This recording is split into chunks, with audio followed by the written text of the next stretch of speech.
हरे कृष्णा. श्री श्री राधा गोविंद मंदिर इस्कॉन मँगलोर तर्फे आपल्या सर्वांचं स्वागत आहे. आपल्या जीवनात जे वेगवेगळे प्रश्न आणि समस्या निर्माण होतात त्याची उत्तरं शोधण्यात आपण सतत प्रयत्नशील असतो.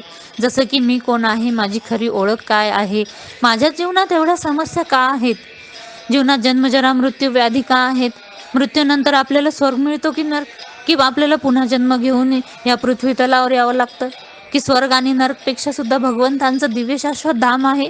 हे धाम प्राप्त करण्यासाठी आपल्याला भक्ती करावी लागेल. मग भक्ती आपण कुठे शिकावी? इस्कॉन मँगलोर तर्फे भगवद्गीतेचा 18 दिवसांचा 11 जुलैपासून अभ्यासक्रम सुरू होत आहे. या अभ्यासक्रममध्ये जुडण्यासाठी आपण खाली दिलेल्या लिंकवर रजिस्ट्रेशन करावे. हा अभ्यासक्रम लहान मुलांसाठी, युवांसाठी आणि वृद्धांसाठी वेगवेगळ्या बॅचेसमध्ये उपलब्ध आहे, वेगवेगळ्या भाषांमध्ये उपलब्ध आहे. आपल्या सुविधानुसार आपण वेळ सुद्धा निवडू शकतो. चला तर मग भगवान श्रीकृष्णांनी सांगितलेले हे दिव्य ज्ञान समजण्यासाठी आपण या अभ्यासक्रमामध्ये जोडूयात. हरे कृष्ण.